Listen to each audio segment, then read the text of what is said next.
Welcome to the Pinstripe Chronicles podcast. I am Chas. I'm here with Rob, and we are set for what I think is going to be what is going to become the turning point of the season for the Yankees. This is a season. This is a series against a team that already hit rock bottom, and the Yankees trying to avoid rock bottom. Uh, so I think if they're ever going to right the ship, this is the weekend they have to do it, especially against a rival like the Red Sox. Do you think that this is the weekend that they have to get everything together?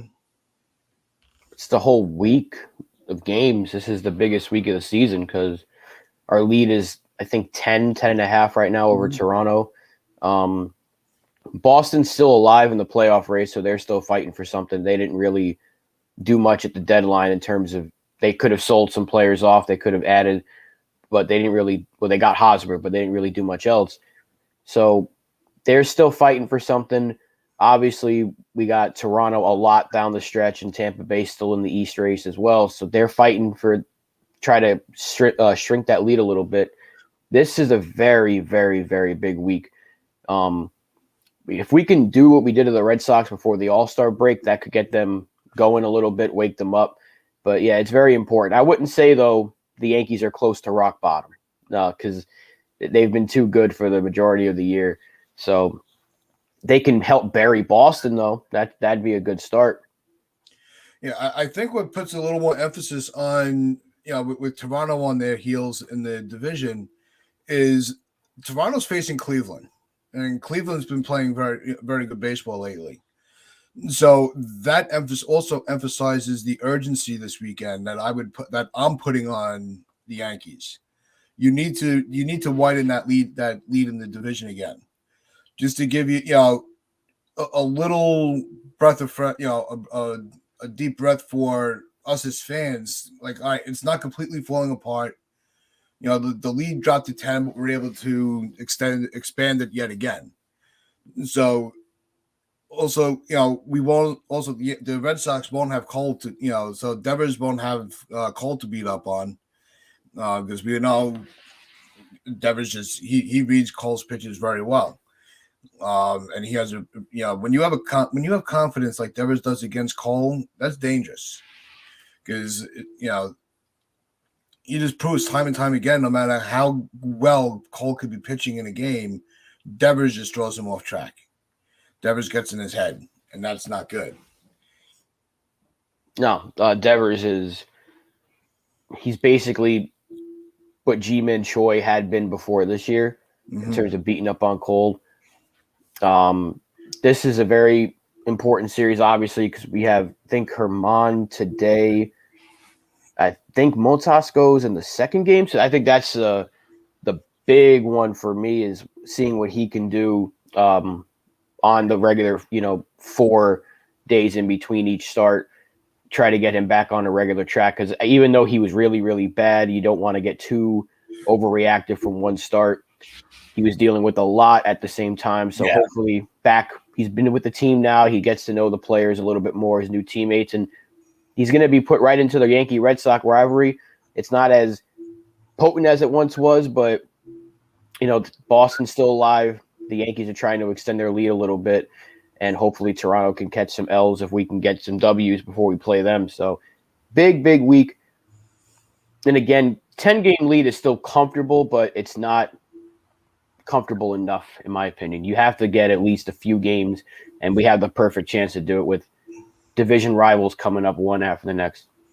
No, I think with the lead, it really pertains to more the way that they've been playing. It's the last 30 games have just been very subpar for the expectations the Yankees put on themselves and the emotional ride and the high that they had us feeling that we were just untouchable. Now we're seeing a little bit of they've kind of come back to earth and shown their mortal side, where they're vulnerable right now. So they have to be able to right the ship. I think Montas is going to be fine. We talked about it, after his last start last week. with everything going on, coming to a new team in the midst of everything that was going on with him personally, you let that one go. You just ignore that start. You just act like it didn't happen. I think his outing tomorrow is going to be where he stands out as a very big plus in our rotation. He needs to be. We need him to be. That's why we got him. We needed the number 2 behind Garrett Cole, and he needs to be that guy. We gave up quite a bit to get him. This would hopefully be a big first step for him in getting himself acquainted with his new teammates and getting out there and being successful. The pitching's been good lately, so hopefully we're back on that trend where the starter picks up from where the last one left off, and because that's what we were seeing before early in the year, just good start after good start, and that's when we started to win a lot of games. When the starting pitching is good, you're going to win a lot more games. We just need the offense to, score, and we need the bullpen to protect the lead. So, yeah, I'm really looking forward to the series because I think it's going to be something that could define the rest of the way for the Yankees. They have to get hot. Best way to do it is against your division rivals, one after the next. I'm not saying they got to win, all of the games or, even like 90%, but they got to have a winning record coming out of this stretch against Boston, Toronto, and Tampa. I think the key piece of the lineup to really get this going and getting them off to a positive start is Anthony Rizzo. He's got to be able to. He's got to show that don't pitch around Judge because I'm getting just as hot. He was swinging very well before he tweaked his back, and backs can be tricky when it comes to injuries. Because back problems. I've had back problems for years. There are days you feel great, and there are days just the slightest thing like picking up a pen can twitch a nerve. So it's very easy for him to re-aggravate it if he's not cautious with it.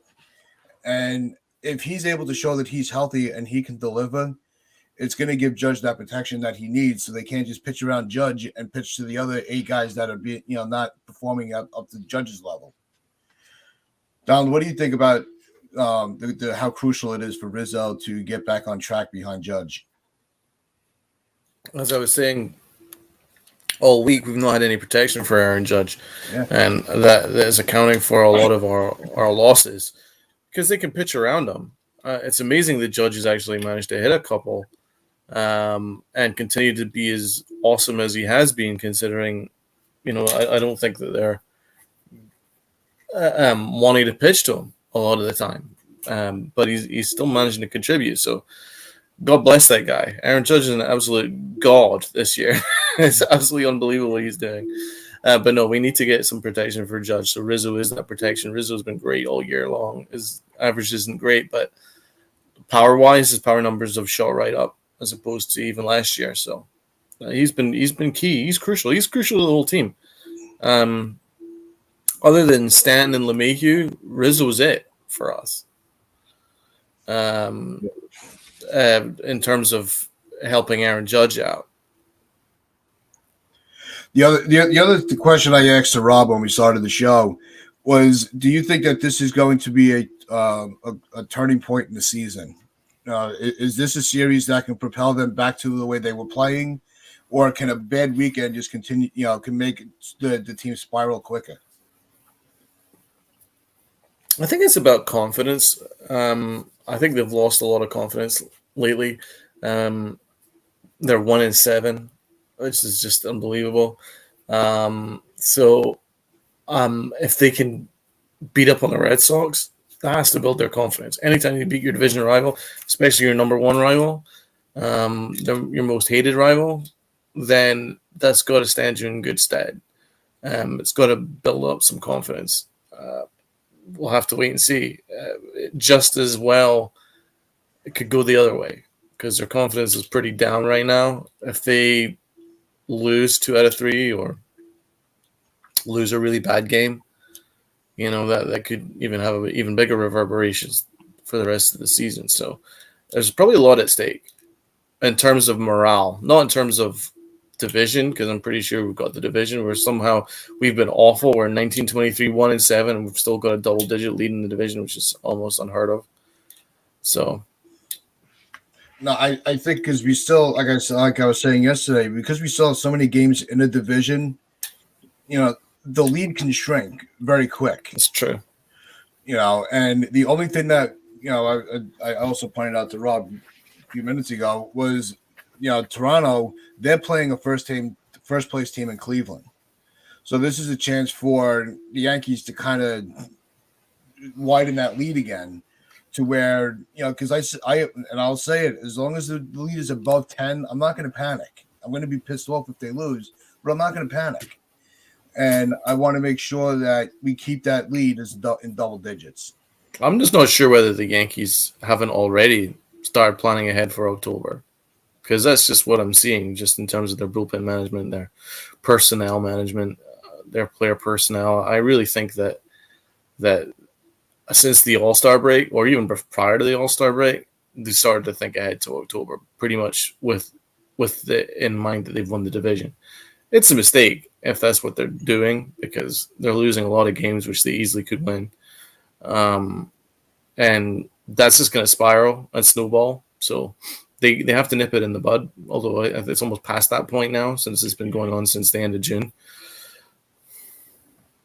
Rob? Yeah, it seems like they're taking a few days off here. Like, when you look at who they're benching, they're treating Benintendi like a platoon guy because they've sat him against lefties, which I don't know why you even got him if that was the case. The bullpen management's been questionable at best, the way they've treated some of the guys in the minor leagues and not using them in the major league, something we talked about already. You can see that they're trying to determine who's going to be on the playoff roster, because in their mind, they got this thing locked up. I don't think it's locked up yet, even though the lead is still double digits and it can grow, but it can shrink just as fast. This coming week is very, very important to the rest of the season. If they come out of it still up by 10, 11, maybe even 12 games over Toronto and Tampa, then you can almost put a bow on it, but it's still too early to say it's over, because there's still a whole other month after that. So it's very annoying that they're doing that in August, but they built such a big lead. They had such a good record that they're kind of reversing, because we've seen them do this early in the season where they rest guys and they sit guys. They use bullpens. They'll use the bullpen a different way. They were playing to win a lot early this year. They weren't taking days off. They were playing to win. They were making sure they're putting their best lineup out there day after day, and it was working. But now you're starting to see a little wear and tear, so they're getting some guys rest, and it's the timing, because if it was flipped, we would have been different record-wise. So now that we have this record and we have this lead, in their mind, it's like, okay, now we can get some of these guys rest and make sure they're ready for October. But you have to get there first. They ain't guaranteed yet. It's a big lead, but it's not guaranteed, and I'm not worried we're going to lose it, but I'm a little bit skeptical that we're going to just, skate right into the playoffs as the winners of the East, because Toronto can catch fire at any moment, and so can Tampa. Yeah. And we've already been losing a lot, so we know how quickly we can go from 10 games up to being up 4 or 5 and being like, uh-oh, we got to turn this thing around right now. So I don't want them to do that. How about Clark Schmidt pitching a perfect game in AAA over 6 innings? Yep. And Peraza making a diving play to save it. Kind of like perfect poetic justice, right? It's like, hey, here's 2 guys you can use right now on your major league roster, and look what they're doing. So it's just those guys are far too good for AAA. They're far too good for AAA. No, they definitely they should be here already. And we know it's gonna. I think those are gonna, because you're allowed 2 call-ups in September. I think it's one position, one pitcher. I think those are the 2 guys that are guaranteed a call-up. But this team may not be able to wait until September. Not the way that some of our guys have been playing. Mainly, when is Schmidt eligible? What? I think Monday is the 10th day. So maybe they bring him up for his next start, because we know that we get the 2 spots in September. So that could be when Marinaccio comes back, and then maybe a bat like Florial gets called up. But you still have replaceable guys in the roster right now that you can, like Marwin Gonzalez, you don't use him, why have him? Lucas Licky, you don't use him, why have him? It's just we can replace guys. We have 4 guys in the minor leagues that can help us right now. We basically need to create 2 spots by letting 2 guys go. That can be Abreu and Gonzalez, easily DFAable, and then you get the 2 spots in September. It's just everything kind of writes itself, but then you have to wonder about when Stanton comes back, who you're going to send down. You have to wonder if Zach Britton comes back healthy, because he's going to be back on the major league roster. You're not going to bring him back and send him to AAA or cut him. He's going to be pitching with us. So you have to figure those things out, but now's the perfect time to get some of these guys work. You can thin that roster out a little bit. So, I mean, it's something we've been harping at for the last 2 weeks, and the Yankees don't seem to want to change anything, because Boone said yesterday nothing's imminent with Peraza. Yeah. Nothing's planned with Peraza, No, which sucks.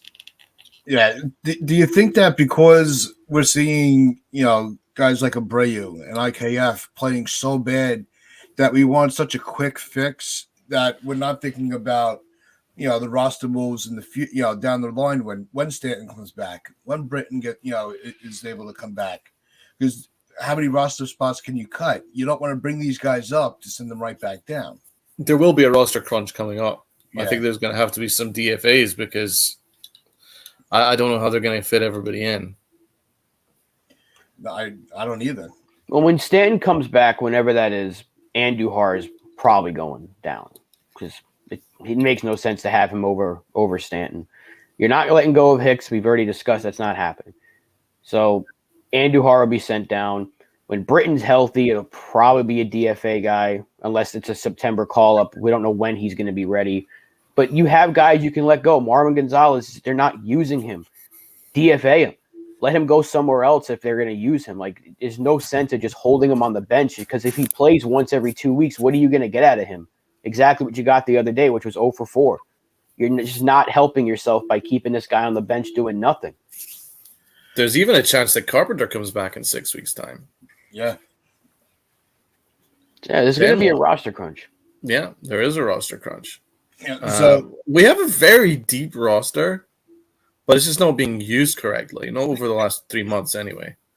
no, I think that's a good point. We have the players that can really tear it up. Just where do you put them, and how do you shuffle the major league roster? You could easily DFA Abreu, put Herman in the bullpen, as well as he's been pitching as a starter. We've seen him be able to do just the same in the bullpen. And you can call up Schmidt to take Herman's spot in the rotation. That's a quick fix right there, and give the bullpen a little help. I think at this point, Schmidt's better off in the bullpen at the major league level, because we don't know what Herman's going to do out of the bullpen, because he can blow up at any moment. He might as well ride the semi-warm wave that he has right now while he's been good his last few starts, because we know that Schmidt can be that Michael King type while he's hurt. He can be that 2-inning guy out of the bullpen that just locks it down, and that saves your bullpen so many bullets for October. It does, but I would actually disagree, because remember that's what they did to Phil Hughes. Well, Phil Hughes never came back as a starter properly after that. Same thing with Robert Chamberlain. You got an audio problem, Donald. What's that? You got an audio problem. A lot of feedback. But Did you hear me? Did you hear what my point was? nope. Okay. Very staticky. But in the meantime, I'll want to throw this point out. Schmidt was sent down so they could keep him stretched out as a starter. Why bring him up and just put him in the bullpen when you could have just put him right into the bullpen without sending him down? They haven't been doing him any favors anyway by stretching him out, because they've been sending him up and down. So you might as well just use him where he's been successful this year in the major leagues, which is in the bullpen. And if you want to go into it next year, he'll be a 5th starter candidate, or he's a Michael King type. I think he's good. I really do want him to be a starter, but it doesn't make sense to replace Herman right now. If Herman had given you like 4 starts where he was giving up 4 or 5 runs a game, then yeah, you make that switch. But Herman has been fine. If Tyone starts blowing up again, then you can put Tyone maybe out there in the bullpen, because at this point his arm is close to cooked. If he gives you another start like he did against Seattle, then okay, great. But we've seen him have good start, then bad start, good start, then bad start. They could go 6-man in September with that extra spot. I wouldn't recommend it. But right now, if Herman's pitching, if he has a good start again tonight, if he goes 5 or 6 and gives up 1 or 2 runs, you're not replacing that because that's better than what Montgomery was giving you. And everyone's still yelling about Montgomery getting traded. Well, that's true, but my point would be that regarding Phil Hughes, they're stretching out to be a starter in AAA. If they bring him back, can you guys hear me now? I don't know why it's. You sound like that old Verizon commercial. Can you hear me now? I don't know. It's Herman's tricky because he's a guy that we can't stand. We don't even like bringing up his name at all. But he's been, his last couple of his first outing was, was terrible, and then he had 2 solid outings, not great but solid, and he can be, a stable force in the rotation. But we've also seen him be able to perform in the bullpen, which is why I asked that question before. I think the key to this rotation and really going forward when it comes to October is Tyone. Tyone has been too inconsistent, but when he is on, he's on.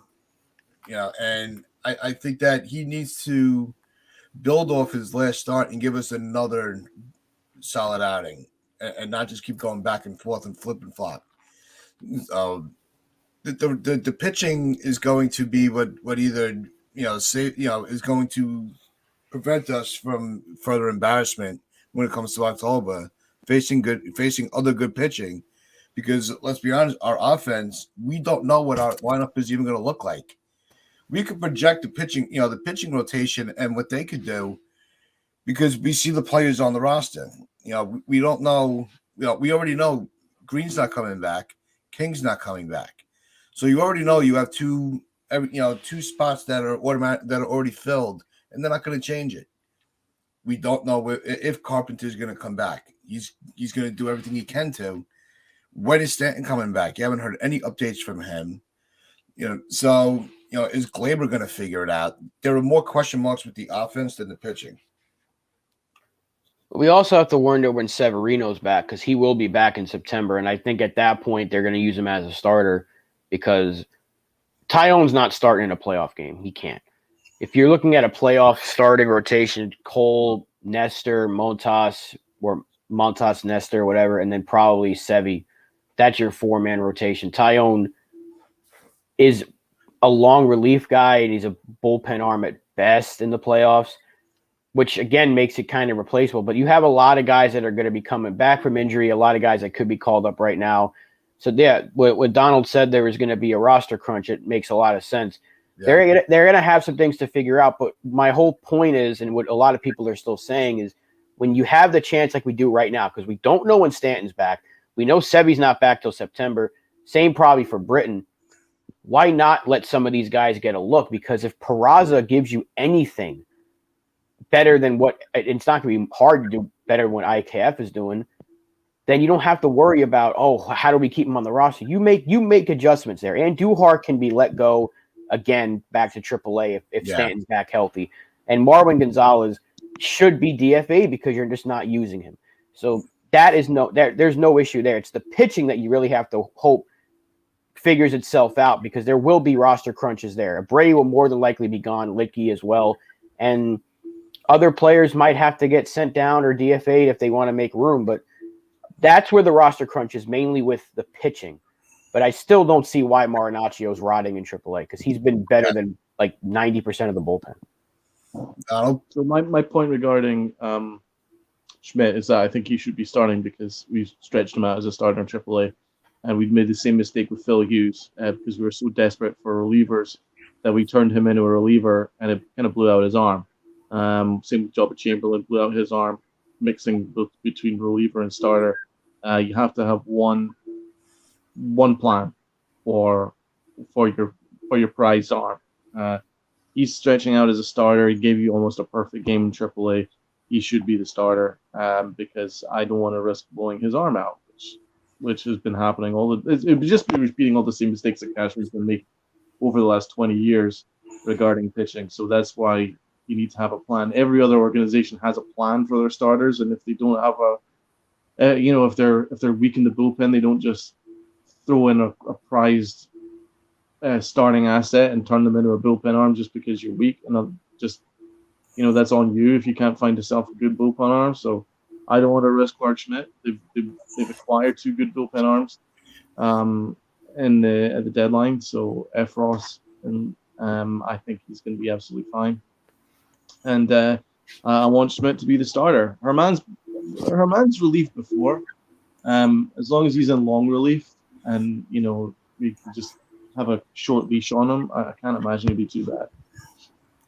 No, with Herman, as long as if you're going to bring him in, if you're going to move him to the bullpen, it's got to be a 2-inning situation, because you don't want to have him becoming, put him in that category of the Chamberlains and the Hughes, where and then you putting him back, and then you got to stretch him back out. It really does no good for their careers and the health of their body. The pitchers are creatures of habit, which is why the Yankees will never have a 6-man rotation, because who knows what we would get out of Cole if we have to push him back a start. So we've got 3 minutes left before the end of the show. Let's do a quick awards for the week. Who gets your MVP for the week? Aaron Judge. Yeah. Anybody but Judge is just, you can't. And Cy Young for the week? Garrett Cole or Nestor. I'll split it. Yeah, I'd say I'll go with Cortez. I'll give him the edge. Yeah, I think for the no-hitter attempt, I think probably Nestor gets the edge. And your LVP, least valuable player. Ooh. Gleyber Torres, he's been awful. Like, he's starting to revert back to 2021 Gleyber, which is not good, because this is or Brian Cashman can actually be, but he's not a player, so. Gleyber. I'm actually gonna go a little different route. I'm gonna say Donaldson, because he was a player. We already know. We He's know actually been pretty hot this week. He's actually been our only offensive player this week, apart from Aaron Judge, right? He's had good numbers, but I thought that he was gonna really just shoot out of the gate. And I thought that his last game, he just looked a little, he reverted back to looking lost at the plate. IKF is too easy to mention. But I thought that with Judge having no protection in the lineup, I needed him to just step up just a little bit more and go revert back to being the Josh Donaldson that we watched over the last few years. So I expected more from Donaldson this week. I think Gleyber Torres is probably it, but I'm gonna give it to IKF for getting himself thrown out on that crazy extra innings games. I can't forgive that. So yeah, I'm going with IKF. And well, I'll throw it to you. What grade for the week would you give Boone overall? What grade? Yeah. Oh, solid, very proud D. Yeah, it's like a C- at best. He hasn't been good, but he's doing what he can with the roster he has. But the sitting of Benintendi the other day really bothered me. Yep. And we're continuing to do this nonsense when we need to get wins. So yeah, it's a D+, C-, whatever's in between that, which is just not good. Yeah, I'll give him a failing grade just simply because the whole team got themselves thrown out in base pass. That goes down to management, really, coaching. And yeah, I'd say a D just because he does all this. He does all this laissez-faire stuff. He does all this laissez-faire stuff, but you also have to hold people to account too. It's all right being cool, calm like Joe Torre, but you also have to have the intensity as well to keep everybody in line. I don't think he's doing that. No, he's not. He's not holding anybody accountable. Well, after those base running blunders, his head should have exploded. If there was ever a way, a time to go Billy Martin, that was the time. But that is going to wrap things up for us for this week. We do hope you all enjoyed it. We enjoyed it. Wear your pinstripes of pride, play hard, and don't forget to tune into our YouTube channel Sunday and check out the Upper Deck Show. And have a good weekend.